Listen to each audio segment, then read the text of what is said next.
Hello दोस्तों, नमस्कार। स्वागत है आप सभी लोगों का कंप्यूटर मास्टर चैनल की एक और नई वीडियो में। दोस्तों, आज हम इस वीडियो के अंदर एमएस पेंट की कुछ बेसिक जानकारी के बारे में जानने वाले हैं। जैसे एमएस पेंट क्या है, इसे ओपन कैसे करते हैं और एमएस पेंट के सभी टूल्स के बारे में हम एक एक करके जानने वाले हैं। और एमएस पेंट के अंदर पेंटिंग कैसे बनाई जाती है, इसके अलावा और भी बहुत कुछ जानने वाले हैं। और दोस्तों, जब हम शुरुआती दिनों में कंप्यूटर सीखते हैं तो हमें सबसे पहले कंप्यूटर में एमएस पेंट ही सिखाया जाता है। और एमएस पेंट हमें इसलिए सिखाया जाता है क्योंकि इसमें 90% से लेके 95% काम माउस का ही होता है। जैसा कि हम सब जानते हैं कि जब हम शुरुआती दिनों में कंप्यूटर सीखते हैं तो हमारा माउस कंट्रोल बिल्कुल भी अच्छा नहीं होता है। तो जब हम एमएस पेंट के अंदर काम करते हैं तो इसमें ज़्यादातर काम माउस का ही होता है, जिससे हमारा माउस कंट्रोल काफ़ी अच्छा हो जाता है। तो आइए एमएस पेंट के बारे में और थोड़ा डिटेल में जान लेते हैं। और दोस्तों, वीडियो में आगे बढ़ने से पहले एक छोटी सी रिक्वेस्ट, अगर आपको ये वीडियो पसंद आया हो तो वीडियो को लाइक और चैनल को सब्सक्राइब ज़रूर से कर लेना है, और ऐसा ही कंप्यूटर का ढेर सारा ज्ञान फ्री में पाने के लिए। अब आपके मन में एक सवाल ज़रूर आया होगा कि हमें एमएस पेंट ही क्यों सीखना चाहिए। तो मैं आपकी जानकारी के लिए बता दूं कि एमएस पेंट में हम जितना भी काम करते हैं उसमें से 90% से लेके और 95% तक काम हमारा माउस का ही होता है। और जब हम शुरुआती दिनों में माउस चलाते हैं तो हमारा चलाने का तरीका और माउस कंट्रोल बिल्कुल भी अच्छा नहीं होता है। और जैसे जैसे हम एमएस पेंट के अंदर काम करते हैं वैसे वैसे हमारा माउस कंट्रोल और चलाने का जो तरीका होता है वो काफ़ी अच्छा हो जाता है। तो अब आप समझ गए होंगे कि हमें शुरुआती दिनों में एमएस पेंट ही क्यों सीखना चाहिए।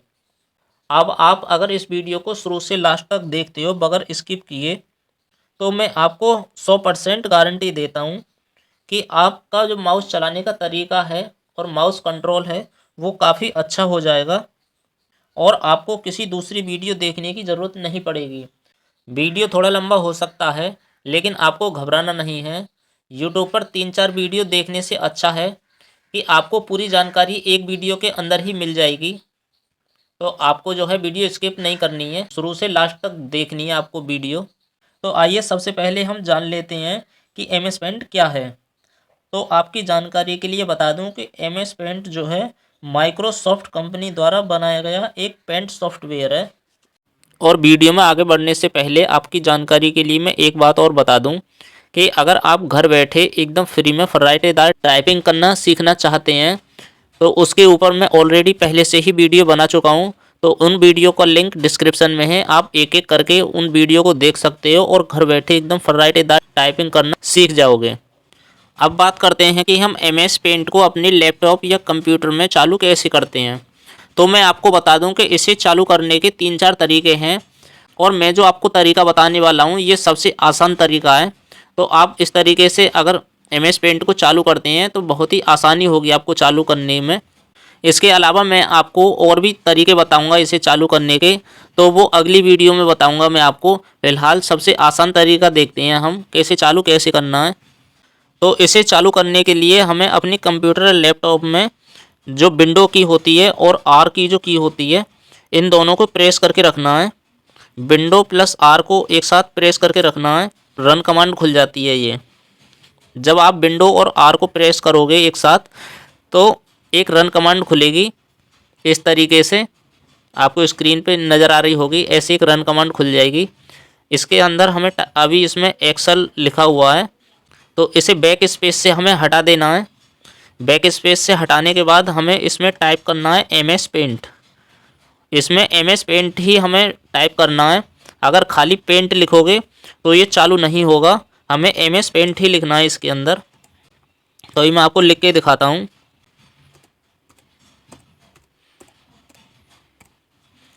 ये मैंने इसके अंदर एम एस पेंट लिख दिया है, और ये ओके का नीचे बटन है, और ये नीचे जो ओके का बटन है इस पर हमें एक बार एंटर करना है। और एंटर करने के बाद में तो अभी आपको दिखाई दे रहा होगा कि ये हमारा एम एस पेंट ओपन हो चुका है। तो आपको इसी तरीके से चालू करना है। ये सबसे इजी तरीका है एम एस पेंट चालू करने का, इसके और भी तरीके हैं, वो तरीके मैं आपको आगे हमारी एमएस पेंट की और भी वीडियो आएंगी तो उसके अंदर मैं आपको बताऊंगा अलग अलग तरीके से चालू करने के। तो अब थोड़ा स्क्रीन के बारे में जान लेते हैं। अब आपको राइट साइड में सबसे ऊपर कोने में ये 3 चिन्ह नज़र आ रहे होंगे। ये जो 3 चिन्ह नज़र आ रहे हैं आपको, इन्हें हम बटन बोलते हैं। तो मैं आपको बताता हूँ कि इनका क्या क्या यूज होता है। सबसे पहले बात करते हैं कि ये जो आपको एक कट जैसा यहाँ पे नज़र आ रहा होगा, कट जैसा ये जो बटन है, इसे बोलते हैं हम क्लोज बटन।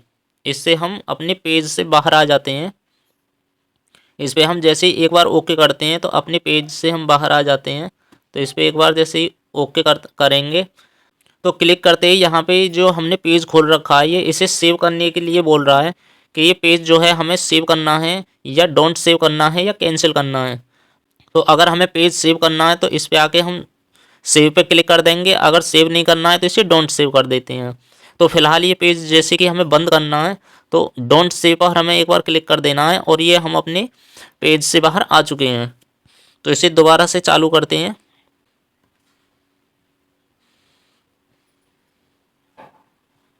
अब यहीं पे इसी की साइड में आपको एक बटन और नज़र आ रहा होगा, ये बॉक्स जैसा। ये जो बटन है इस बटन को हम मैक्सिमाइज बटन बोलते हैं। इस पर हम जैसे ही क्लिक करते हैं तो ये हमारा पेज कुछ इस तरीके का हो जाता है और इस पर हम जैसे ही दोबारा क्लिक करते हैं तो ये पेज हमारा दोबारा से फिर बड़ा हो चुका है। अब इस पर हम जैसे ही क्लिक करते हैं तो क्लिक करने से स्क्रीन छोटी हो चुकी है, जो हमारा पेज है वो छोटा हो चुका है। अब इसे फुल स्क्रीन करने के लिए हमें दोबारा से इसी पे क्लिक करना पड़ेगा तो हमारा पेज फिर से फुल स्क्रीन हो जाएगा। तो इसी के साथ हमें ये पेज मान लो और थोड़ा छोटा करना है या और साइड में करना है थोड़ा सा, तो यहाँ पे हम ये इस तरीके से इसे और छोटा कर सकते हैं। ये राइट से भी छोटा हो सकता है और ये ऊपर से हम इसे नीचे से भी छोटा कर सकते हैं। ये नीचे से भी छोटा हो गया और लेफ़्ट साइड से राइट की तरफ भी हम इसे ये इस तरीके से इसे हम छोटा बड़ा कर सकते हैं। तो इस पर दोबारा हमें क्लिक करना है और ये फुल स्क्रीन हो चुका है। अब बात करते हैं इसी के साइड में ये जो आपको एक माइनस जैसा चिन्ह नज़र आ रहा होगा, इसे बोलते हैं मिनिमाइज बटन। तो इस पर हम जैसे क्लिक करते हैं तो देख सकते हैं कि हम पेज से तो बाहर आ चुके हैं लेकिन अभी हमारा एमएस पेंट बंद नहीं हुआ है। ये टास्क बार पर आके जम चुका है, जैसा कि आप ये नीचे देख सकते हैं ये टास्क बार पर आके जम चुका है। तो इस पर जैसे ही हम क्लिक करते हैं तो ये फिर से वहीं से ओपन हो जाएगा। मान लीजिए जैसे कि हम कोई पेंटिंग वगैरह बना रहे हैं और बीच में हमें कोई दूसरा और काम करना है तो यहाँ से हम इसे मिनिमाइज़ कर देते हैं।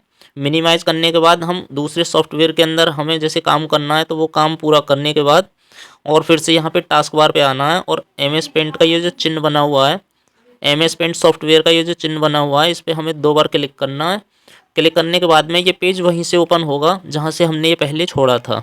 अब इसी की साइड में ये एक ऑप्शन और है, एडिट विथ पेंट 3D। यहाँ से हम 3D पेंट एडिट कर सकते हैं और इसी की बगल में है एडिट कलर। तो इसमें बहुत सारे कलर हैं। ये जो आपको यहाँ पे कलर नज़र आ रहे होंगे और ये आपको इसी के नीचे कुछ खाली कलर नज़र आ रहे हैं। तो यहाँ से हम कोई भी कलर उठा के और इन कलर के अंदर हम एडिट कर सकते हैं। और इसी की साइड में हमें यहाँ पे बहुत सारे कलर देखने के लिए मिल जाते हैं। तो हम जो पेंटिंग वगैरह बनाते हैं तो उसमें जो कलर हम फिल करते हैं, उसमें जो हम कलर भरते हैं तो वो कलर हम यहीं से भरते हैं। जैसे ही हम कलर चेंज करते हैं तो ये यहाँ पे कलर 1 में कलर चेंज हो जाता है हमारा। तो हम जैसे कोई भी पेंटिंग वगैरह कुछ भी बनाते हैं, कार्टून वगैरह कुछ भी जैसे हम बनाते हैं तो हम यहीं से हम कलर भरते हैं। हमें जो भी कलर भरना है वो हम यहीं से कलर भरते हैं। तो इसी के साइड में आपको एक ऑप्शन और मिल जाएगा साइज़ का। तो यहाँ से कोई शेप वगैरह लेके और जो हम यहाँ पे शेप बनाते हैं तो उसका साइज़ छोटा या बड़ा करने के लिए है ये। इससे जो है साइज़ छोटा या बड़ा भी कर सकते हैं। तो ये साइज़ के लिए है। ये है फिल का, इससे कलर फिल हो जाता है। और ऊपर है आउटलाइन। तो हम जो भी पेंटिंग वगैरह कुछ भी बनाते हैं अगर उसकी आउटलाइन करनी है हमें किसी और कलर से तो इससे आउटलाइन कर सकते हैं। और इसी की साइड में हमें एक ऑप्शन और देखने के लिए मिल जाता है शेप्स का। तो इसके अंदर बहुत सारी शेप्स हमें पहले से ही मिल जाती हैं। तो इन शेप्स का इस्तेमाल करके ही हम जो पेंटिंग वगैरह जो कार्टून वगैरह बनाते हैं तो इन्हीं शेप्स का इस्तेमाल करके हमें कार्टून या कोई पेंटिंग वगैरह बनानी होती है तो हम यहीं से बनाते हैं। और शेप्स की साइड में एक ऑप्शन और मिल जाता है हमें ब्रश का। यहाँ पे हमें ढेर सारे ब्रश मिल जाते हैं। तो इन ब्रश का अलग अलग यूज होता है। और शेप्स भी बताऊंगा कि हम शेप की मदद से कैसे कैसे हम पेंटिंग वगैरह जो हमें बनानी है वो कैसे बनाते हैं। तो ब्रश की बगल में हमें एक ऑप्शन और मिल जाता है टूल्स का। अलग अलग टूल्स देखने के लिए मिल जाते हैं। तो सबसे पहला टूल्स जो है वो है पेंसिल का। पेंसिल की मदद से हम कोई भी ड्राइंग वगैरह बना सकते हैं। जो हमें लाइन वगैरह ड्रॉ करनी है तो हम पेंसिल की मदद से कोई लाइन ड्रॉ कर सकते हैं। और इसी की साइड में है ये फिल विद कलर। ये जो आपको एक बाल्टी सी नज़र आ रही होगी ये पेंसिल बनी हुई है। और इसी के बगल में आपको एक बाल्टी सी नज़र आ रही होगी, ये ऑप्शन है फिल विद कलर का। इसकी मदद से हम पेंटिंग वगैरह में हमें कलर भरना होता है। पहले हम यहाँ से कलर सेलेक्ट करते हैं। कलर सेलेक्ट करने के बाद हमें फिर बाल्टी पे जाना होता है। और बाल्टी पे जाने के बाद जब हम यहाँ पे जैसे कोई भी पेंटिंग वगैरह में जैसे हमें कलर भरना तो उस पर एक बार हमें क्लिक कर देना है और वो कलर वहाँ पे फिल हो जाता है। तो इसी के साइड में हमें एक ऑप्शन और मिल जाता है टेक्स्ट का। जैसे हमें पेंटिंग के अंदर कुछ भी लिखना है, इस पर एक बार हमें क्लिक करना है। और क्लिक करने के बाद में यहाँ से हम जो भी हमें कुछ भी लिखना है तो यहाँ से हम लिख सकते हैं। और टेक्स्ट के नीचे हमें एक ऑप्शन और देखने के लिए मिल जाता है मैग्नीफायर का। इसका भी मैं आपको यूज करके बताऊंगा कि इसका क्या यूज है। और इसी की बगल में हमें एक ऑप्शन और मिल जाता है देखने के लिए कलर पीकर का। तो जैसा कि इसका नाम है कलर पीकर, ऐसा ही इसका काम है। तो इसका भी हम यूज बाद में जानने वाले हैं कि इसका क्या यूज होता है। और इसी की बगल में हमें एक ऑप्शन और मिल जाता है इरेजर का। तो जैसे हम लाइन ड्रॉ करने में कोई गलती कर देती हैं या हमें कोई लाइन वगैरह यहाँ से इरेज करनी है तो इस इरेजर की मदद से हम वो लाइन मिटा सकते हैं। तो ये तो हुई टूल्स की बात। और टूल्स के बराबर में हमें और ऑप्शन भी मिल जाते हैं। तो सबसे नीचे है रोटेट का ऑप्शन। और जैसे ही हम रोटेट पे एक बार क्लिक करते हैं तो इसमें कई सारे ऑप्शन और खुल जाते हैं। सबसे पहला जो ऑप्शन है वो ऑप्शन है रोटेट राइट 90 डिग्री। हमने कोई शेप बनाई है और वो शेप हमें मान लो वो हमें शेप 90 डिग्री राइट को रोटेट करनी है तो इस पर एक बार ऊपर वाले ऑप्शन पे हमें क्लिक कर देना है और वो शेप 90 डिग्री राइट के लिए रोटेट हो जाएगी। इसी के नीचे एक ऑप्शन और है रोटेट लेफ्ट 90 डिग्री। मान लो कोई शेप हमें 90 डिग्री लेफ्ट की तरफ रोटेट करनी है, हमें रोटेट लेफ्ट 90 डिग्री पे क्लिक कर देना है और वो 90 डिग्री पे रोटेट हो जाएगी। और इसी के नीचे एक ऑप्शन मिल जाता है रोटेट 180 डिग्री। मान लो हमें कोई शेप 180 डिग्री रोटेट करनी है तो हम इस वाले ऑप्शन का इस्तेमाल करेंगे। और इसी के नीचे एक ऑप्शन और है, हमें एक ऑप्शन और मिल जाता है फ्लिप वर्टिकल। जैसे ही हम इस पर ओके करते हैं तो वो शेप जो है फ्लिप हो जाती है वर्टिकल साइड की तरफ। और इसी के नीचे हमें एक ऑप्शन और मिलता है फ्लिप हॉरिजॉन्टल। तो जैसे हम इस पर क्लिक करते हैं तो वो फ्लिप हॉरिजॉन्टल हो जाएगी। अब इसी के ऊपर हमें एक ऑप्शन और मिलता है रिसाइज का। यहाँ से हम अपने पेज का हमें मार्जिन है, हमें क्या मार्जिन रखना है वो यहाँ से हम अपने पेज को सेटअप कर सकते हैं कि हमें यहाँ से अपना पेज। तो यहाँ से हम अपना पेज का साइज़ जो है सेलेक्ट कर सकते हैं कि हमें पेज का साइज़ क्या चाहिए। ये हॉरिजॉन्टल 100 है और ये नीचे वर्टिकल भी 100 है। अगर मान लो ये हमें थोड़ा छोटा या बड़ा पेज करना है तो यहाँ से हम अपना साइज़ सेलेक्ट करके और उस पेज को यहाँ से हम सेलेक्ट कर सकते हैं। तो उस पेज का साइज़ यहीं से सेलेक्ट हो जाएगा, वो पेज यहाँ पे ऐसे ही उसी साइज़ में आएगा। अभी मान लो ये जैसे फुल स्क्रीन पेज है तो वो फिर फुल स्क्रीन नहीं होगा, जिस साइज़ का हम पेज सेलेक्ट करेंगे वो उसी साइज़ का यहाँ पे पेज बन जाएगा। और इसी के ऊपर हमें एक ऑप्शन और मिल जाता है क्रॉप का।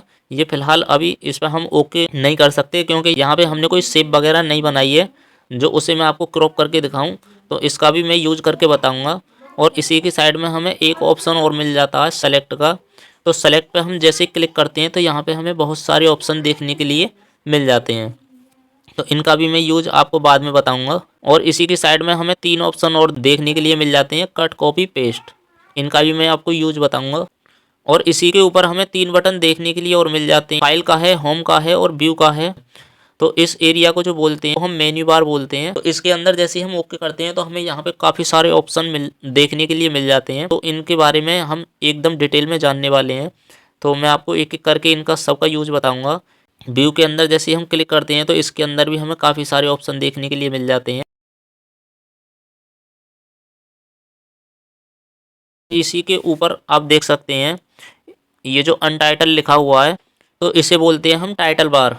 जो भी फाइल वगैरह हम बना के सेव करते हैं, मान लीजिए हमने कोई पेंटिंग बनाई और उस पेंटिंग को हम जिस नाम से सेव करते हैं और बाद में जब हम उस पेंटिंग को निकालते हैं यहाँ से अनटाइटल जो लिखा हुआ रहता है ये हट जाता है और इसकी जगह जो हम जिस नाम से फाइल अपनी सेव करते हैं वो नाम यहाँ पे शो होता है। तो अनटाइटल की जो साइड में हमें 3 ऑप्शन और देखने के लिए मिलते हैं। और ये जो पहला ऑप्शन है ये सेव का ऑप्शन है।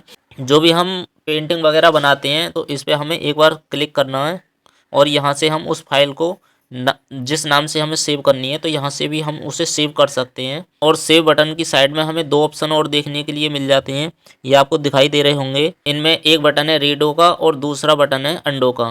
तो रीडो और अंडो का क्या यूज होता है तो हम इसी वीडियो के अंदर जानने वाले हैं। अब आपको यहाँ पे ये जो खाली एरिया नज़र आ रहा होगा इसे हम पेज बोलते हैं और कुछ लोग इसे वर्क एरिया भी बोलते हैं। तो इसे वर्क एरिया या पेज इसलिए भी बोलते हैं कि जो हम एमएस पेंट के अंदर कोई भी काम करते हैं, पेंटिंग वगैरह बनाते हैं, शेप वगैरह यहाँ पे बनाते हैं, तो इसी वर्क एरिया या पेज के अंदर हमें बनानी होती है। जो भी हम काम करते हैं इसी वर्क एरिया के अंदर हमें करना होता है, तो इसलिए इसे पेज या वर्क एरिया भी बोला जाता है। तो इसी पेज के नीचे आपको एक पट्टी नज़र आ रही होगी, ये वाली जो पट्टी है इस पट्टी को हम स्टेटस बार बोलते हैं।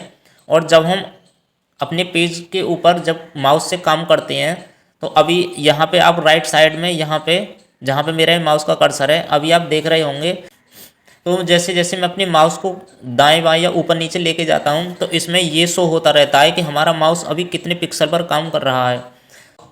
तो स्टेटस बार में हम ये भी देख सकते हैं कि हमारा माउस अभी कितने पिक्सल पर काम कर रहा है। इसी के साथ में यहाँ पे अभी जहाँ पे मेरा माउस का कर्सर है यहाँ पे हम अपने पेज का भी साइज़ देख सकते हैं कि हमारी पेज का क्या साइज़ है। तो इसी के साथ में हम यहाँ पे ये भी शो होता रहता है जहाँ पे मेरा माउस का कर्सर है कि अभी जो है हमारे पेज का साइज़ कितना है, यहाँ पे शो होता है। और हमारे माउस का जो मूवमेंट है वो यहाँ पे शो होता रहता है। और इसी के साथ में जब हम अपने पेज का फुल साइज़ कर देते हैं तो यहाँ पे हमें दो रोलर देखने के लिए मिल जाते हैं। एक तो यहाँ पे एक रोलर बन जाता है और एक यहाँ पे रोलर देखने के लिए मिल जाता है। ये हॉरिजॉन्टल और वर्टिकल दोनों तरह के रोलर बन जाते हैं। तो इन रोलर की मदद से हम अपने पेज को ऊपर नीचे या दाएं बाएं लेके जा सकते हैं। तो ये तो था एमएस पेंट की पूरी स्क्रीन और टूल्स का परिचय। अब मैं आपको एक एक करके टूल्स का इस्तेमाल करना बताऊंगा कि हम एमएस पेंट के अंदर टूल्स का इस्तेमाल कैसे कर सकते हैं।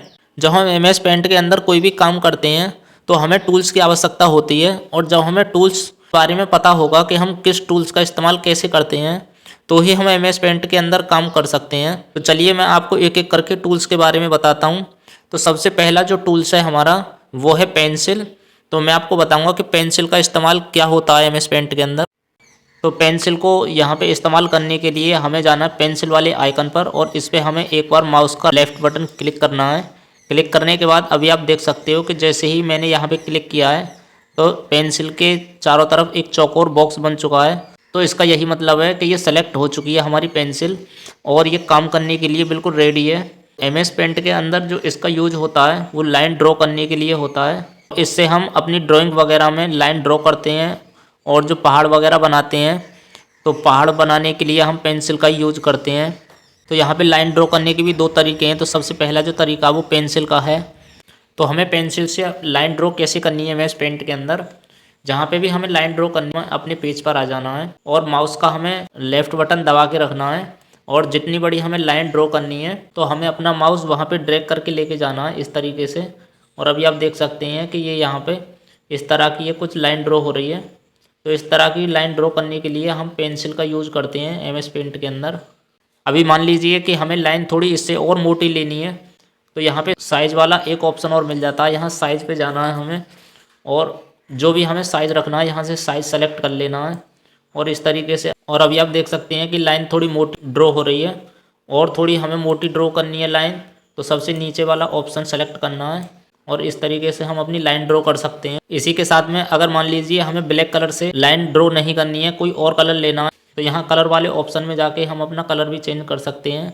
मान लीजिए मुझे ग्रीन कलर लेना है तो यहाँ पे आके हमें ग्रीन कलर सेलेक्ट करना है और कलर वन में आके वो ग्रीन कलर सेलेक्ट हो चुका है। और जब आप यहाँ इस तरीके से लाइन ड्रॉ करोगे तो अभी आप देख सकते हो कि ये ग्रीन कलर से लाइन ड्रॉ हो रही है। और यहाँ पे अगर मुझे रेड कलर से लाइन ड्रॉ करनी है तो यहाँ पे रेड कलर सेलेक्ट कर लेना है और इस तरीके से हम रेड कलर से लाइन ड्रॉ कर सकते हैं। तो अभी आप अच्छे से समझ गए होंगे कि एमएस पेंट के अंदर जो हमारी पेंसिल है उसका क्या यूज होता है। और पेंसिल के नीचे हमें एक ऑप्शन और देखने के लिए मिलता है यहाँ पे इरेजर का।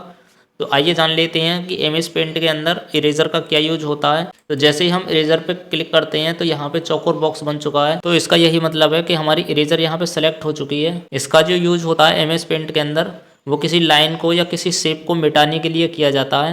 तो अगर हम इसे सेलेक्ट करने के बाद और किसी लाइन पे अगर हम इसे ऐसे ही घुमाते हैं खाली, तो अभी आप देख सकते हैं कि ये काम नहीं कर रही है। तो ये काम कब करेगी? तो इससे हमें मिटाने के लिए हमें अपने माउस का लेफ्ट बटन दबा के रखना है और जितना भी हमें एरिया मिटाना है इससे, तो उस तरफ हमें ये माउस लेके जाना है। तो अभी आप देख सकते हैं कि इस तरीके से जो भी हमें लाइन मिटानी है यहाँ से, तो इस तरीके से हम अपनी लाइन मिटा सकते हैं। जिधर भी हम इसे लेके जाएंगे ये वहीं से अपनी लाइन मिटाना स्टार्ट कर देगी। इसका साइज अभी छोटा है, इसका साइज बड़ा करने के लिए हमें अपने कीबोर्ड का कंट्रोल बटन दबा के रखना है और न्यूमेरिक की तरफ हमें दो की देखने के लिए और मिल जाती हैं, एक माइनस की है और एक प्लस की है। तो प्लस वाली की को हम जितनी बार प्रेस करेंगे तो अभी आप देख सकते हैं कि ये हमारी इरेजर का साइज़ धीरे धीरे बड़ा होता जा रहा है। और अगर हमें अपनी इरेजर का साइज़ छोटा करना है तो वहीं पे हमें कंट्रोल बटन दबा के रखना है और जो माइनस वाली की है जितनी बार हम प्रेस करते हैं तो हमारी जो इरेजर का साइज़ है वो छोटा होता जाएगा। तो इस तरीके से हम अपनी इरेजर का साइज़ छोटा या बड़ा कर सकते हैं। तो हमें अपने कीबोर्ड के अंदर जो अपर रो है उसके ऊपर जो हमें न्यूमेरिक की देखने के लिए मिलती हैं और उसी के बराबर में एक बराबर वाला चिन्ह है और उससे ऊपर प्लस वाला चिन्ह है, इनका इस्तेमाल नहीं करना है। जो न्यूमेरिक की है, न्यूमेरिक की के बराबर में जो प्लस का चिन्ह और माइनस का चिन्ह है ये यूज़ करना है, जो आप अभी वीडियो में देख रहे हो। और रेड कलर के चौकोर बॉक्स के अंदर जो आप प्लस और माइनस के दो सिंबल देख रहे हो उसका इस्तेमाल करना है। तो ये काम जब ही करेगी जब आप प्लस और माइनस का जो बटन है वो सही वाला प्रेस करेंगे। तो जो चौकोर रेड बॉक्स के अंदर जो प्लस माइनस के चिन्ह आपको नज़र आ रहे हैं आपको वही प्रेस करने हैं, तो ही ये हमारी इरेजर का साइज छोटा या बड़ा हो सकता है। अगर आप बराबर के जो न्यूमेरिक की के बराबर में जो माइनस का चिन्ह है और उसके आगे जो वाली की है उसमें बराबर का चिन्ह है, उसके ऊपर जो प्लस का चिन्ह है वो प्रेस नहीं करना है। इसमें खाली हमें प्लस और माइनस के दो ही चिन्ह दिखाई दे रहे हैं न्यूमेरिक की तरफ, तो आपको वही प्रेस करने हैं। यहीं हमें पेंसिल की साइड में एक ऑप्शन और देखने के लिए मिलता है, फिल विद कलर का। आइए जान लेते हैं कि MS पेंट के अंदर इसका क्या यूज होता है। तो हम जैसे ही इस पर क्लिक करते हैं तो इसके ऊपर चौकोर बॉक्स बन चुका है। तो इसका मतलब यही है कि सेलेक्ट हो चुका है और ये काम करने के लिए बिल्कुल रेडी है। तो इसका यूज बताता हूँ कि इसका यूज कैसे करते हैं। मान लीजिए यहाँ से मैं एक ओवल शेप ले लेता हूँ, ये मैंने ओवल शेप ले ली है।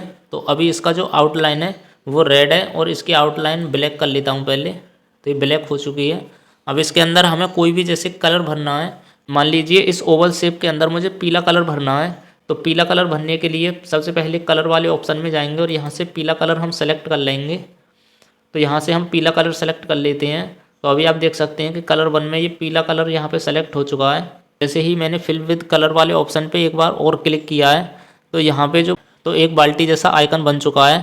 तो इसे जैसे ही हमें मान लीजिए ओवल के अंदर हमें फिल करना है तो ओवल के अंदर लेके आना है और एक बार माउस का लेफ्ट बटन दबाना है। तो अभी आप देख सकते हैं हमारे ओवल के अंदर पीला कलर भर चुका है।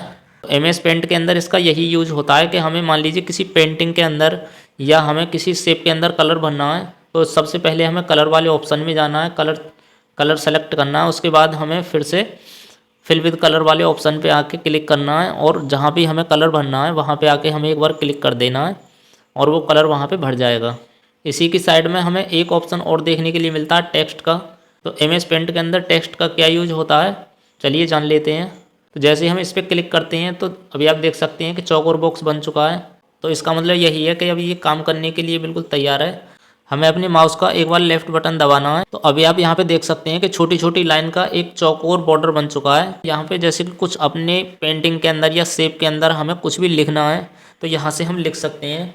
तो सबसे पहले मैं यहाँ पे अपने चैनल का नाम लिख के दिखाता हूँ कि कैसे लिखना है हमें।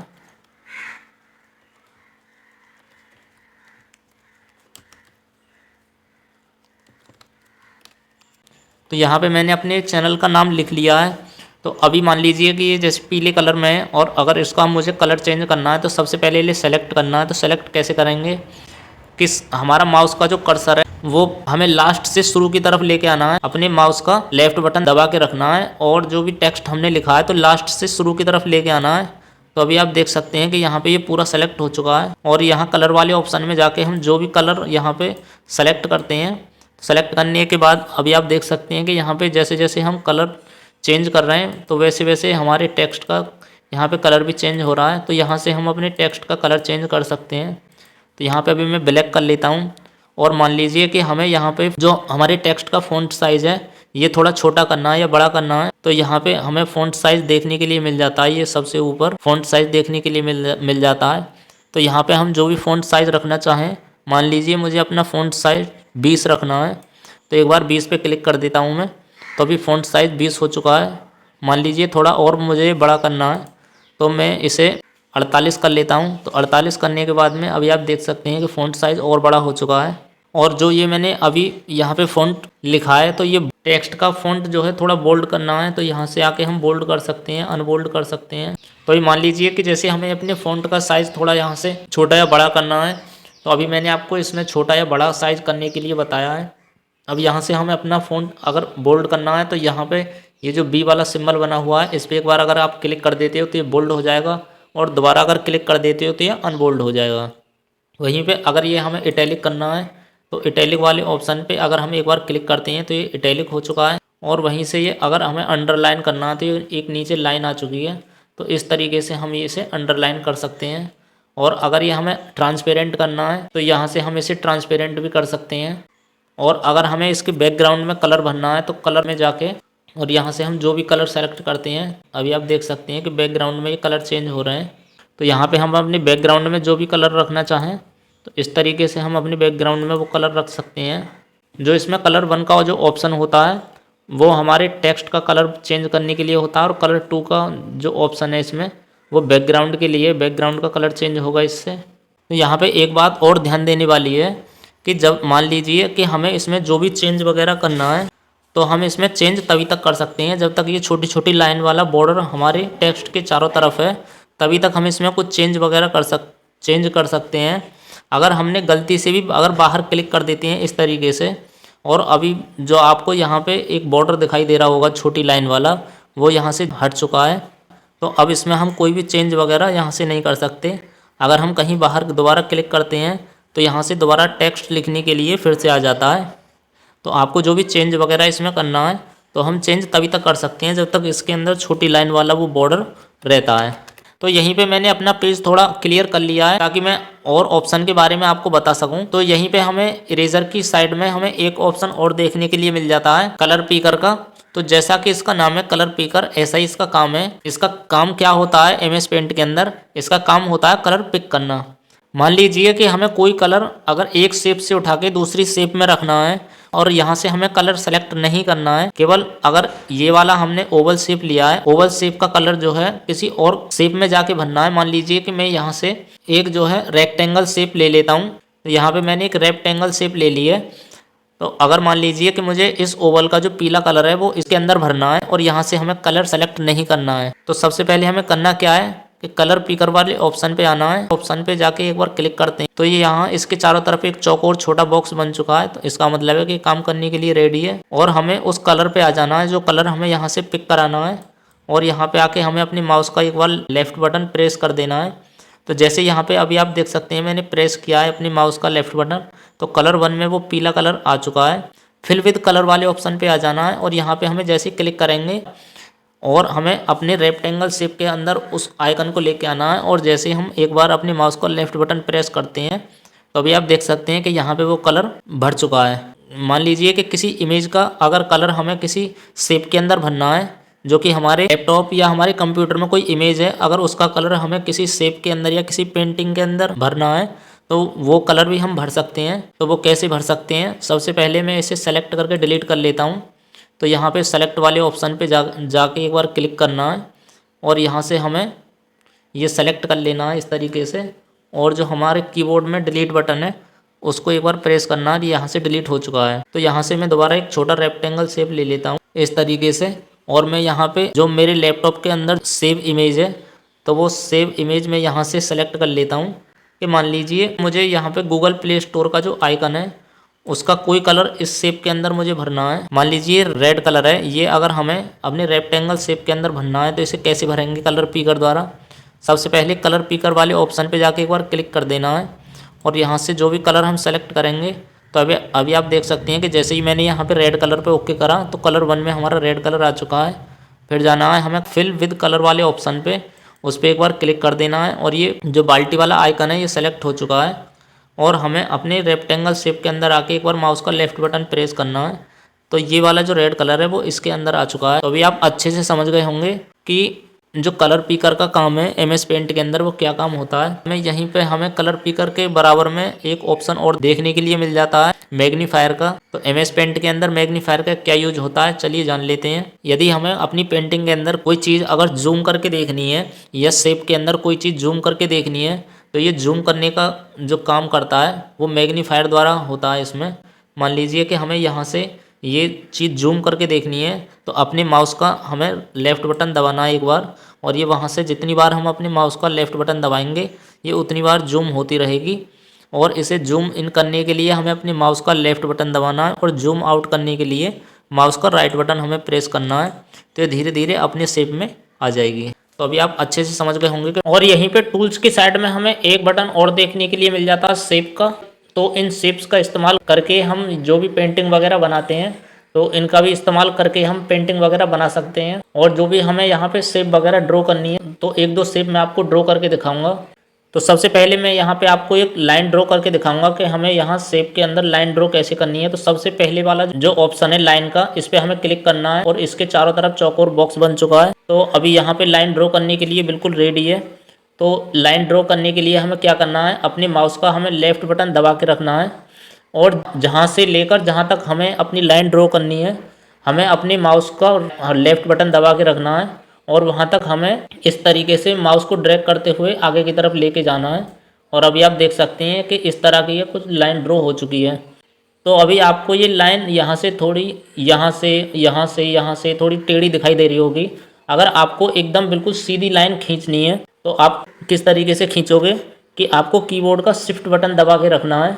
अपने जो कीबोर्ड का शिफ्ट बटन दबा के रखना है आपको, और उसी के साथ में आपको अपने माउस का लेफ़्ट बटन दबाना है, और लाइन को इस तरीके से आगे की तरफ जब आप ड्रैग करके लेके जाओगे अपने माउस को, तो आपको यहाँ पे एकदम सीधी लाइन देखने के लिए मिलेगी। तो इस तरीके से आप एकदम सीधी लाइन खींच सकते हो। और इसी लाइन के बराबर में हमें एक और ऑप्शन देखने के लिए मिलता है कर्व लाइन का। तो पहली वाली लाइन में और दूसरी वाली कर्व लाइन में क्या अंतर है, तो आइए जान लेते हैं कि इन दोनों में क्या अंतर है। पहले हम एकदम सीधी लाइन खींच लेते हैं, तो शिफ्ट बटन को दबाना है और माउस का लेफ़्ट बटन दबाना है, और माउस को ड्रैग करते हुए हमें सीधा लेके जाना है और इस तरीके से छोड़ देना है। तो ये जो पहले वाली ये लाइन हमने खींची थी, इसे अगर हमें कहीं पे मोड़ना है, अगर मान लीजिए कि हमें कोई लाइन थोड़ी कहीं से मोड़नी है, तो ये ऊपर वाली जो फर्स्ट वाली लाइन है जो हमने ड्रॉ करी है, ये मुड़ती नहीं है कहीं पे भी, तो ये कहीं से नहीं मुड़ेगी। और जब हम कर्व लाइन लेते हैं, तो कर्व लाइन हमारी दो तरफ से मुड़ जाती है। तो हमें कैसे मोड़ना है इसे, सबसे पहले हमें इस तरीके से लाइन ड्रॉ कर लेनी है। लाइन ड्रॉ करने के बाद में जहाँ से भी हमें वो लाइन मोड़नी है, तो अपना माउस हमें वहाँ पे लेके जाना है, माउस का पॉइंटर वहाँ पे लेके जाना है, और अपने माउस का लेफ़्ट बटन दबाना है, और नीचे की तरफ इस तरीके से ड्रैग करते हुए लेके आओगे, तो इस तरीके से ये नीचे मुड़ जाएगी। और यहीं पे अगर मुझे इस वाले कोने से अगर ऊपर की तरफ लेके जानी है, तो यहाँ पे अपना माउस का पॉइंटर लेके आऊँगा मैं, और माउस का फिर से मुझे लेफ़्ट बटन दबाना है। इस तरीके से मैं ऊपर की तरफ जब माउस को लेके जाऊँगा, तो अभी आप देख सकते हैं कि यहाँ से मुड़ चुकी है और ये यहाँ से मुड़ चुकी है। तो कर्व लाइन को हम दो तरफ से मोड़ सकते हैं, और जो पहली वाली लाइन है, ये लाइन बिल्कुल सीधी रहती है, ये मुड़ती नहीं है कहीं से भी। तो अभी आपको दोनों लाइन का अंतर पता चल गया होगा। वहीं पे मैं एक ओवल शेप मैंने पहले ही ड्रॉ कर ली है, और यहीं पे मैं अभी एक रेक्टेंगल शेप ले लेता हूँ। इस तरीके से हम रेक्टेंगल शेप यहाँ पे ड्रॉ कर सकते हैं, और इसी की साइड में हमें मिल जाता है राउंडेड रेक्टेंगल शेप इस तरीके से। तो यहाँ पे हमें काफ़ी सारी शेप पहले ही दी हुई रहती हैं। यहाँ पे हमें अगर मान लीजिए यहाँ पे हमें हार्ड शेप बनानी है, तो इस तरीके से हम हार्ड शेप बना सकते हैं। और इसका अगर हम कलर चेंज करना चाहें, तो इस तरीके से हम आउटलाइन का कलर वगैरह भी इस तरीके से चेंज कर सकते हैं, इस तरीके से। तो मान लीजिए कि यहाँ पे मैंने आउटलाइन का कलर यहाँ पे ब्लैक रखा है, और इसके बैकग्राउंड में हमें अगर कोई कलर फिल करना है, तो यहाँ पे हमें कलर सेलेक्ट करना है। इसके आउटलाइन के लिए मैंने ब्लैक कलर सेलेक्ट कर लिया है, और एक बार हमें बाहर क्लिक कर देना है।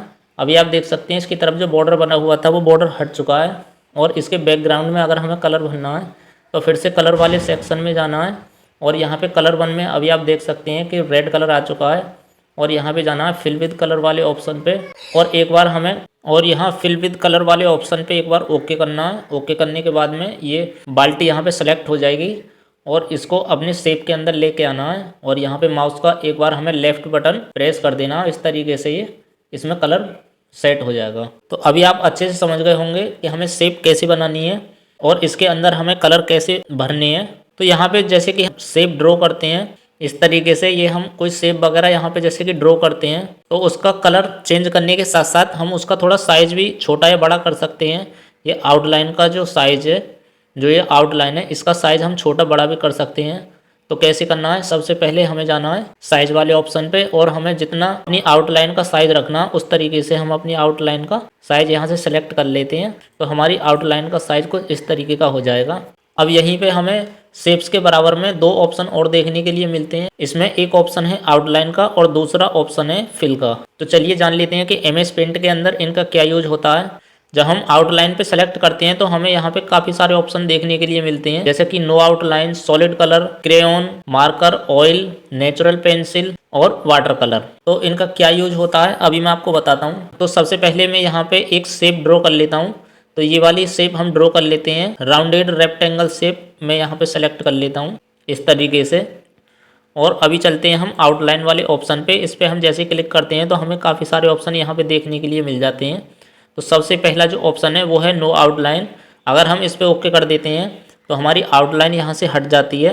और नीचे एक सॉलिड कलर है, अगर इस पर हम एक बार क्लिक कर देते हैं तो कुछ इस तरीके का हो चुका है। और इसी के नीचे एक और है क्रेयॉन, अगर इस पर क्लिक कर देते हैं तो कुछ इस तरीके का हो जाता है। तो अभी जो हमारी आउटलाइन है ये काफ़ी पतली है, तो इसे मैं थोड़ा मोटा कर लेता हूँ तो आपको देखने में और समझने में काफ़ी आसानी होगी। जब हम इस पर आउटलाइन पे क्लिक करते हैं तो ये आउटलाइन यहाँ से हट जाती है। और जो सॉलिड कलर पे करते हैं तो कुछ इस तरीके का हो जाता है। और क्रेयॉन पे करते हैं तो कुछ इस तरीके का हो जाता है ये। वहीं पर अगर मार्कर पे करते हैं तो कुछ इस तरीके का हो जाता है। ऑयल पे करते हैं तो कुछ इस तरीके का हो जाता है ये। वहीं पे अगर नेचुरल पेंसिल पे करते हैं तो कुछ इस तरीके का हो जाता है। और अगर वाटर कलर पे करते हैं तो कुछ इस तरीके का ये दिखाई देता है। तो इसमें अलग अलग हमें ऑप्शन देखने के लिए मिल जाते हैं। तो इसमें पहले हम सॉलिड कलर कर लेते हैं और अब चलते हैं फिल वाले ऑप्शन पे। तो अभी मैं इसके बैकग्राउंड में जब कलर भरूंगा तो ये फिल वाला तभी काम करेगा। तो इसके बैकग्राउंड में कलर भरने के लिए हमें कलर 2 वाले ऑप्शन पे पहले क्लिक कर लेना है। और जब हम कलर 2 वाले ऑप्शन पे क्लिक करते हैं तो ये बैकग्राउंड के लिए, और कलर 1 वाला ये हमारी आउटलाइन के लिए है। अगर अपने आउटलाइन का कलर चेंज करना है तो कलर 1 में आके और जो भी यहाँ पे कलर सेलेक्ट करते हैं हम तो आउटलाइन का कलर चेंज हो जाता है। और अगर कलर 2 सेलेक्ट करने के बाद में और जो भी कलर हम करते हैं वो हमारे बैकग्राउंड में आता है। अगर इसके बैकग्राउंड में हमें अलग अलग तरीके से जैसे कलर भरनी है इसमें, तो हमें फिल वाले ऑप्शन में आ जाना है। और यहाँ पे एक ऑप्शन है नो फिल, अगर इस पर कर देते हैं तो यहाँ पे कलर फिल नहीं होगा। अगर सॉलिड कलर पे कर देते हैं तो कुछ इस तरीके का कलर भर जाता है यहाँ पे हमारे बैकग्राउंड में। वहीं पर अगर क्रेयॉन पे कर देते हैं तो कुछ इस तरीके का हो जाएगा ये। तो जैसे कि हम अपनी पेंटिंग वगैरह में मोम से कलर भरते हैं, कुछ इस तरीके का हो जाएगा ये क्रेयॉन कलर। और ये नीचे मार्कर का है, जैसे हम अपने पेंटिंग वगैरह में मार्कर से कलर भरते हैं तो उस तरीके का हो जाएगा। ये नीचे ऑयल का है, ऑयल पेंट की तरह हो जाएगा ये। ये नीचे नेचुरल पेंसिल का है, जैसे कि नेचुरल पेंसिल से कलर वगैरह भरते हैं हम अपनी पेंटिंग वगैरह में। और नीचे एक वाटर कलर का है, इस तरीके का कर देते हैं तो ये वाटर कलर की तरह हो जाएगा। तो अभी आप अच्छे से समझ गए होंगे कि आउटलाइन और फिल का क्या यूज होता है एमएस पेंट के अंदर। तो यहीं पे हमें कलर की साइड में हमें एक ऑप्शन और देखने के लिए मिल जाता है एडिट कलर का। तो एडिट कलर के अंदर हमें अलग अलग यहाँ पे कलर देखने के लिए मिल जाते हैं। और एक यहाँ पे हमें चौकोर बॉक्स टाइप का देखने के लिए मिल जाता है। तो यहाँ से हम अपने कलर को एमएस पेंट के अंदर कलर वाले ऑप्शन में जो खाली बॉक्स बने हुए हैं, तो यहाँ से हमें जो भी कलर सेलेक्ट करना है, ये कलर यहाँ पे आ चुका है। कलर सॉलिड में यहाँ पे ये कलर आ चुका है जो कि हमने यहाँ से सेलेक्ट किया है। और जैसे ही मैं ओके पे एक बार प्रेस करूँगा तो अभी आप देख सकते हैं कि जो खाली बॉक्स के अंदर हमारा कलर आ चुका है और ये कलर 2 में भी आ चुका है। तो हमें अपने किसी भी बैकग्राउंड में कलर भरना है तो इस तरीके से हम यहाँ से वो कलर यहाँ से एडिट कलर से लेके और यहाँ पे हम अपना कलर सेलेक्ट करके और अपने बैकग्राउंड में भर सकते हैं। तो यहीं पे हमें एक बटन और देखने के लिए मिल जाता है ब्रशेज़ का। जब हम इस पर जैसे ही ओके करते हैं तो हमें यहाँ पे काफ़ी सारे ब्रशेस देखने के लिए मिल जाते हैं, जैसे कि यहाँ पे ये एयर ब्रश है और यहाँ पे ये ऑयल ब्रश है, ये क्रेयॉन ब्रश है और ये मार्कर है, ये नेचुरल पेंसिल है और ये नीचे वाला वाटर कलर ब्रश है। तो इनका अलग अलग यूज होता है पेंटिंग बनाने के लिए। तो जब हम पहले वाले पे ओके करते हैं तो इस तरीके से ये कुछ हमारी लाइन ड्रॉ होती है। ये हम जैसे कलर वगैरह भरते हैं तो इस तरीके से हम अपनी पेंटिंग के अंदर हमें कलर भरना होता है। मान लीजिए इसका साइज़ थोड़ा मुझे बड़ा करना है ब्रश का, तो हमें अपने ब्रश का साइज़ बढ़ाने के लिए हमें अपने कीबोर्ड का कंट्रोल बटन प्रेस करके रखना है, और जैसे ही हम अपने कीबोर्ड में प्लस बटन को प्रेस करते हैं तो इसका साइज़ धीरे धीरे बड़ा होता है, और जैसे जैसे माइनस का बटन दबाते हैं वैसे वैसे हमारे ब्रश का साइज़ छोटा हो जाता है। कुछ इस तरीके का हो जाएगा ये।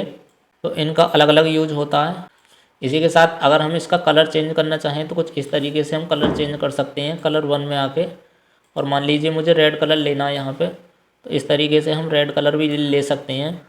अगर इसका थोड़ा मुझे साइज़ बड़ा करना है तो कंट्रोल बटन दबाना कीबोर्ड का, और जैसे ही मैं प्लस का बटन प्रेस करता हूँ कुछ इस तरीके का आ चुका है ये।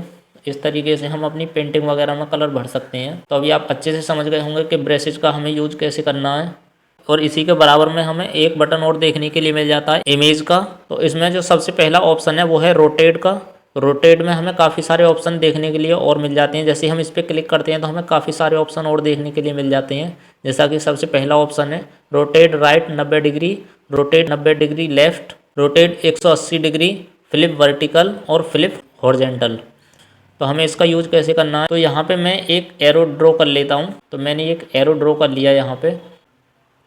मान लीजिए कि ये मुझे फ्लिप करना है यहाँ पे हॉरिजॉन्टल, तो रोटेट वाले ऑप्शन पे आना है और एक बार क्लिक करना है, और सबसे नीचे वाला ऑप्शन है फ्लिप हॉरिजॉन्टल। इस पर हम जैसे ओके करते हैं तो अभी ये फ्लिप हॉरिजॉन्टल हो चुका है। और यहीं पे अगर मुझे ये 90 डिग्री राइट के लिए रोटेट करना है तो कुछ इस तरीके से ये रोटेट हो चुका है। अभी मान लीजिए इसे मैं 180 डिग्री रोटेट कर लेता हूँ, तो इस तरीके से 180 डिग्री रोटेट हो चुका है। और फ्लिप वर्टिकल अगर मुझे ये करना है तो इस वाले ऑप्शन का इस्तेमाल करेंगे तो फ्लिप वर्टिकल हो चुका है। तो कुछ इस तरीके से हम रोटेट का यूज करते हैं। तो अपनी शेप वगैरह को रोटेट करने के लिए हम इस तरीके से जो ये रोटेट का ऑप्शन है इसका कैसे इस्तेमाल करना है अभी आप अच्छे से सीख गए होंगे। और यहीं पे रोटेट से ऊपर हमें एक ऑप्शन और देखने के लिए मिल जाता है रिसाइज़ का। तो जैसे ही हम रिसाइज़ पे क्लिक करते हैं तो यहाँ पे हमें 2 ऑप्शन और देखने के लिए मिल जाते हैं। जो सबसे पहला ऑप्शन है वो है रिसाइज़ का, और दूसरा है स्क्यू डिग्रीज़ का। तो स्क्यू डिग्रीज़ के बारे में हम बाद में बात करेंगे। पहले मैं आपको रिसाइज़ के बारे में बताता हूँ कि MS पेंट के अंदर रिसाइज़ का क्या यूज होता है। तो आपकी जानकारी के लिए बता दूँ कि MS पेंट के अंदर रिसाइज़ का जो यूज होता है अपने पेज का साइज़ के लिए होता है कि हम अपने पेज का साइज़ किस तरीके का रखना चाहते हैं। अभी ये मेरे पेज का जो साइज़ है वो हॉरिजॉन्टल 100 है और वर्टिकल भी 100 है। अगर मैं यहाँ पे हॉरिजॉन्टल भी 50 कर दूँ और वर्टिकल भी 50 कर दूँ तो मेरे पेज का जो साइज़ है वो छोटा हो जाएगा। तो MS पेंट के अंदर जो इसका यूज होता है रिसाइज़ का, वो पेज को सेलेक्ट करने के लिए होता है कि हमें अपने पेज का क्या साइज़ रखना है। तो अपने पेज का साइज़ हमें छोटा या बड़ा करने के लिए क्या करना है कि ये जो पहले टिक का निशान लगा हुआ है पहले इसे हटा लेना है। तो हमें अपने माउस का यहाँ पे एक बार लेफ्ट बटन दबाना है इस बॉक्स पे आके। उसके बाद ऊपर जो बॉक्स बना हुआ है जिसमें 100 लिखा हुआ है इस पे हमें लेफ्ट बटन दबा देना है माउस का, और हमारे कीबोर्ड के अंदर जो बैक वाली की है उसको प्रेस करना है। और ये यहाँ से 100 जो लिखा हुआ है वो हट चुका है, तो अभी मैं इसे 50 कर लेता हूँ। और नीचे जो ये 100 लिखा हुआ है बॉक्स में इसे भी हम इसी तरीके से हटा लेते हैं, और यहाँ पे भी मैं 50 कर देता हूँ। जो ये नीचे बॉक्स में ओके लिखा हुआ है, मैं जैसे ही इस पर एक बार अपने माउस का लेफ्ट बटन क्लिक करता हूँ तो अभी आप देख सकते हैं कि ये मेरे पेज का जो साइज़ है वो 50 हो चुका है। तो इस तरीके से हम अपने पेज का साइज़ छोटा या बड़ा कर सकते हैं। और कभी कभी आपने देखा होगा कि जब हम MS पेंट ओपन करते हैं तो हमारा पेज कुछ इस तरीके का भी बन के आ सकता है। तो हमको घबराना नहीं है, करना क्या है कि इस यहाँ पे हैंडल की मदद से ये एक हैंडल बन चुका है, और यहाँ पे माउस का लेफ्ट बटन प्रेस करना है, और प्रेस करने के बाद में हमें ये नीचे की तरफ लेके जाना है इस तरीके से। और जैसे ही इसको छोड़ेंगे तो अभी आप देख सकते हैं कि पेज का साइज़ दोबारा से बड़ा हो चुका है। तो कभी कभी जब हम MS पेंट ओपन करते हैं तो हमारे पेज का साइज़ बहुत ही छोटा बन के भी आ सकता है। तो इस तरीके से हम अपने पेज का साइज़ छोटा या बड़ा भी कर सकते हैं। तो अब बात करते हैं स्क्यू डिग्रीज़ वाले ऑप्शन की। और रिसाइज में ही हमें दूसरा ऑप्शन जो देखने के लिए मिलता है, जो दूसरा ऑप्शन है वो है स्क्यू डिग्रीज़ का। तो इसका हमें यूज कैसे करना है कि जो भी हम शेप वगैरह बनाते हैं तो उसे हमें कितने डिग्री पर रखना है, तो वो यहाँ से हम सेटअप कर सकते हैं। तो मैं आपको अभी करके दिखाता हूँ कि हम कैसे कर सकते हैं। तो यहाँ पे मैं यहाँ पे कुछ शेप जो है ड्रॉ कर लूँगा कुछ इस तरीके से। ये मैंने इस तरीके से एक शेप ड्रॉ कर ली है। रेक्टेंगल शेप सेलेक्ट करने के बाद में इस तरीके से मैंने एक शेप ड्रॉ कर लिया है यहाँ पे।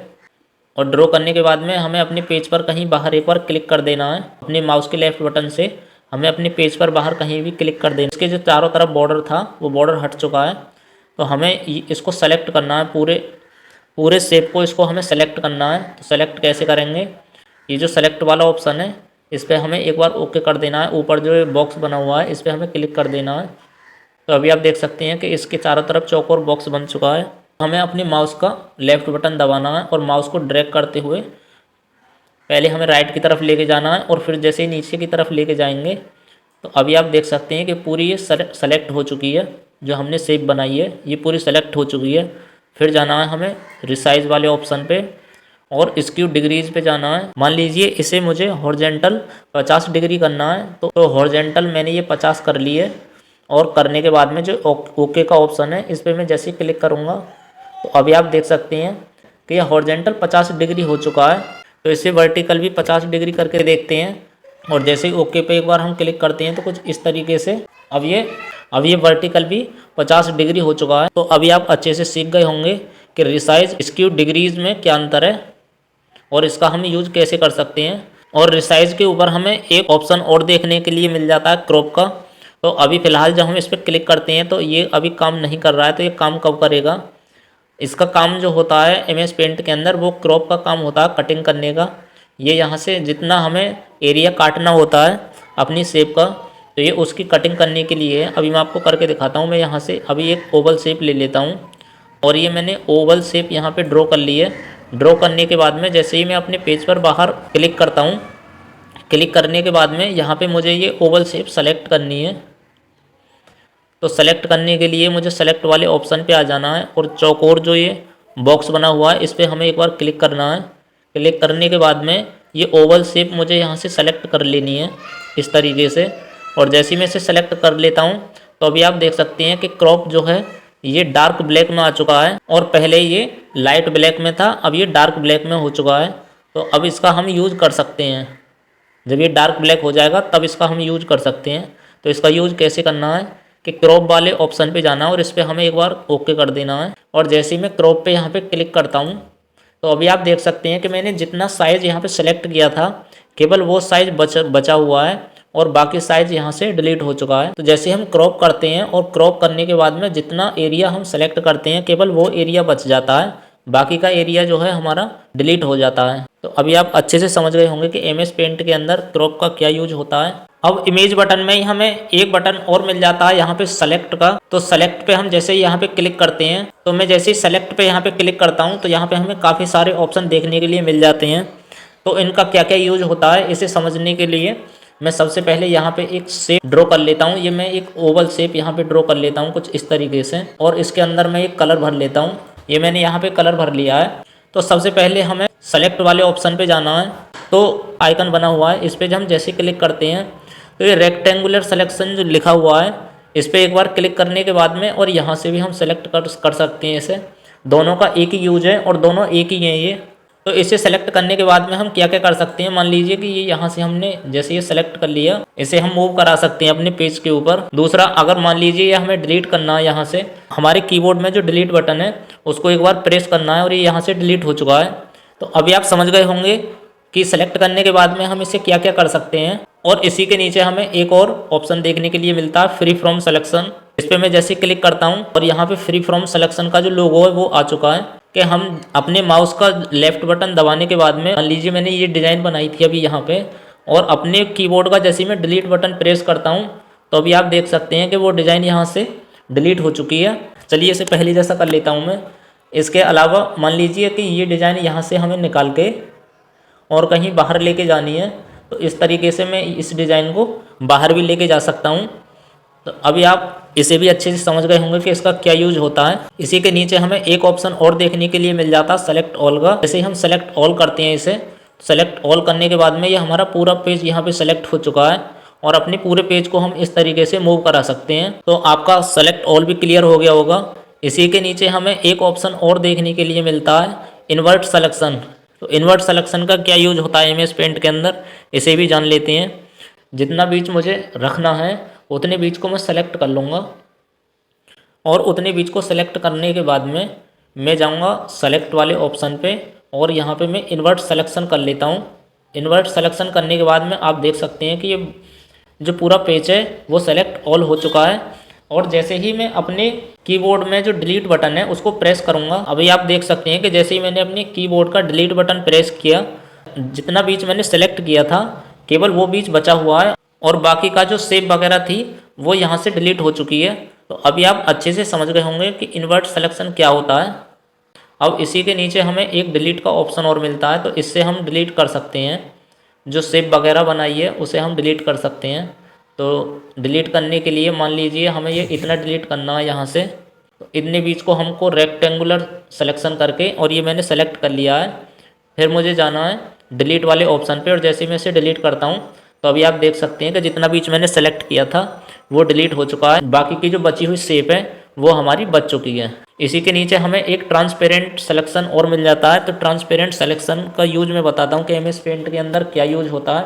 अभी मान लीजिए कि मुझे ये सेलेक्ट करना है, जैसे ही मैं इसे सेलेक्ट करता हूँ ये ओवल शेप यहाँ से सेलेक्ट कर लिया और सेलेक्ट करने के बाद में मैं इसे एक बार कॉपी कर लेता हूँ और कॉपी करने के बाद में जैसे ही मैं इसे पेस्ट करूँगा और जैसे इसके ऊपर मैं लेके जाता हूँ तो आप देख सकते हैं कि जितनी मैंने ये ओवल शेप यहाँ से सेलेक्ट की थी तो उसका ओवल शेप के साथ बैकग्राउंड भी ये सेलेक्ट हो चुका है। तो इसके ऊपर जैसे जैसे ही मैं इसके ऊपर लेके जाता हूँ तो ये बैकग्राउंड से छिप जाती है। अब मुझे ये यहाँ पे ट्रांसपेरेंट करनी है, तो ट्रांसपेरेंट करने के लिए यहाँ पे हमें ट्रांसपेरेंट वाले ऑप्शन पे आके एक बार क्लिक कर देना है और अभी यहाँ पे राइट का निशान लग चुका है, इसका मतलब है कि ये ट्रांसपेरेंट हो चुकी है। अब मैं इसे इसके ऊपर अगर लेके जाता हूँ तो यहाँ पे वो जो बैकग्राउंड का जो कलर था वो हट चुका है और ये ट्रांसपेरेंट हो चुकी है। तो आपका ये भी अभी क्लियर हो गया होगा। इसके अलावा आप कॉपी समझ गए होंगे, पेस्ट समझ गए होंगे कि कॉपी पेस्ट हमें कैसे करना है। चलिए कॉपी पेस्ट को एक बार फिर से जान लेते हैं कि हमें कॉपी पेस्ट का कैसे यूज करना है। तो कॉपी करने के लिए मान लीजिए मुझे शेप की कॉपी करनी है, तो इसे सबसे पहले मुझे सेलेक्ट कर लेना है।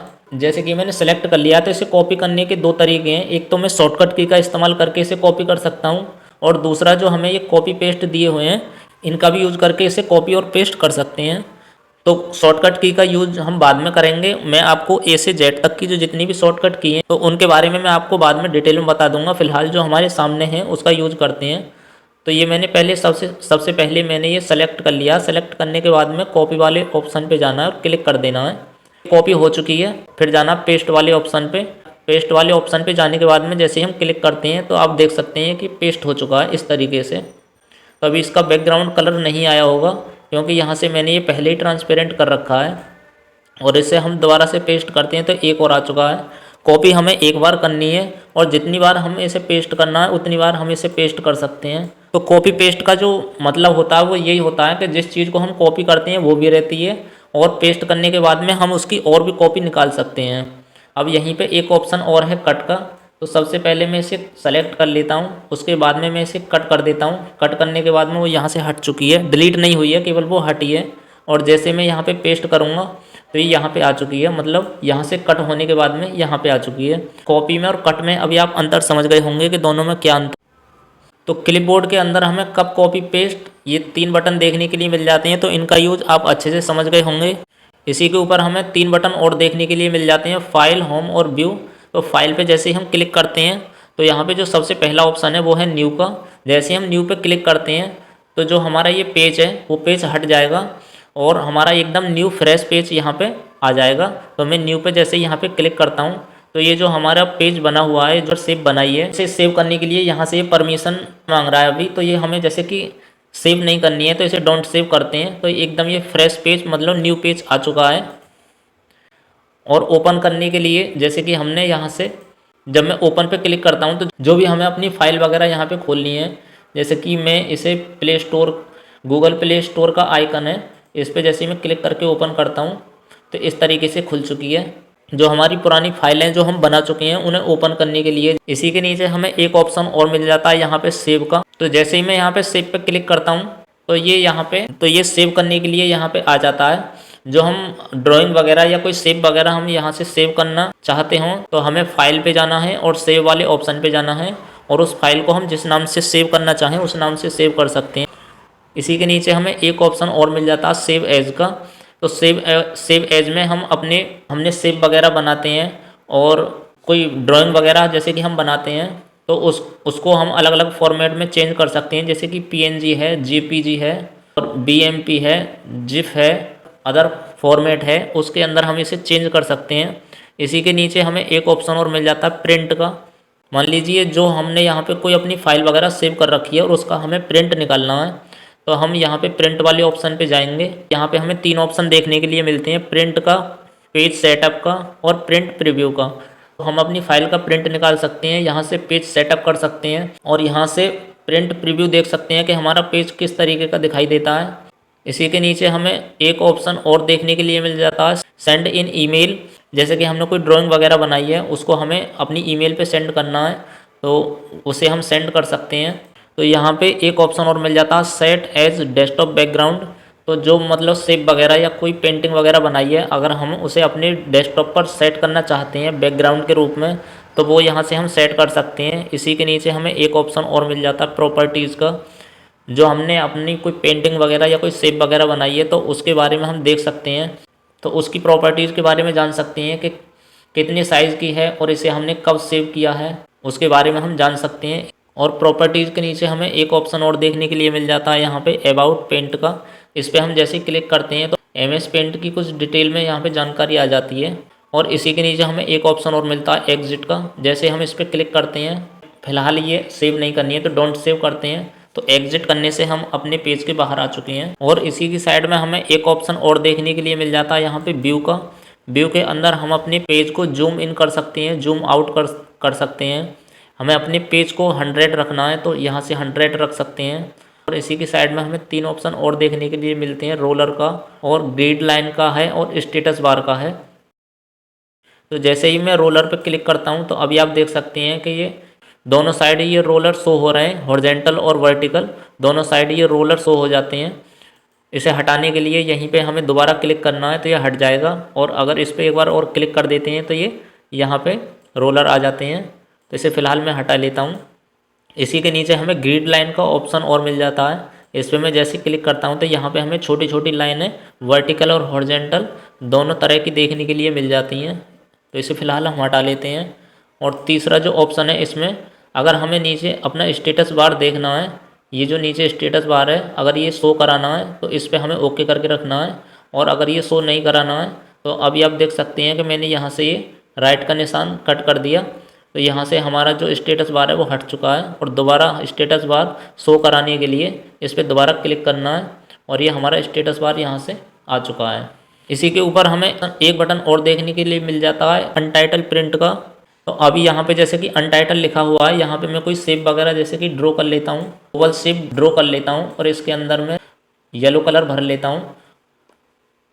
और यहाँ पे मान लीजिए मुझे ये सेव करनी है किसी नाम से, जैसे कि मैं यहाँ पे सेव कर लेता हूँ इसे, जैसे कि इसे कोई नाम दे देते हैं। ये मैंने एक नाम दे दिया और इस नाम से मैं जैसे इसे सेव करता हूँ तो ये ऊपर अनटाइटल हट चुका है और यहाँ पे जिस नाम से मैंने ये फाइल सेव करी है उस फाइल का यहाँ पे नाम आ चुका है। इसी के साइड में हमें 3 ऑप्शन और देखने के लिए मिल जाते हैं। जो सबसे पहला ऑप्शन है वो है सेव का। अगर हमें अपनी फाइल सेव करनी है तो यहाँ पे ये जो सबसे पहला ऑप्शन है इसका भी इस्तेमाल कर सकते हैं। और फाइल के अंदर जो सेव का ऑप्शन है यहाँ से भी हम अपनी फाइल को सेव कर सकते हैं। दोनों तरीके से हम अपनी फाइल को सेव कर सकते हैं। इसी के साइड में हमें 2 ऑप्शन और देखने के लिए मिलते हैं, एक अंडो का है और एक रीडो का है। तो इसे समझने के लिए मान लीजिए ये मैंने पूरी यहाँ से ओवल शेप सेलेक्ट कर ली और यहाँ से ये मैं डिलीट कर देता हूँ। यहाँ से वो मैंने डिलीट कर दी और मान लीजिए कि वो मुझे दोबारा से यहाँ पे लेके आनी है। तो दोबारा लेके आने के लिए जो ये अंडो वाला बटन यहाँ पे शो हो रहा है, इस पर मुझे एक बार क्लिक करना है और वो ओवल शेप यहाँ से दोबारा आ चुकी है। अब मुझे फिर से यहाँ से ये हटानी है तो मैं यहाँ से फिर से रीडो कर देता हूँ। इसकी साइड में ये रीडो का बटन है, इस पर जैसे क्लिक करता हूँ तो ये फिर से यहाँ से हट चुकी है। मान लीजिए कोई चीज़ हमसे गलती से डिलीट हो जाती है और फिर हमें बाद में ध्यान आती है कि वो चीज़ हमें यहाँ से डिलीट नहीं करनी थी और वो गलती से हो गई, तो हम अंडो का इस्तेमाल करके उसे वापस ला सकते हैं और फिर से उसे डिलीट करने के लिए यहाँ से हम फिर से रीडो कर सकते हैं। तो अभी आप MS पेंट के बारे में जितनी भी मैंने जानकारी दी है, मैं आशा करता हूँ कि आप अच्छे से समझ गए होंगे। आपको किसी दूसरी वीडियो देखने की ज़रूरत नहीं पड़ेगी।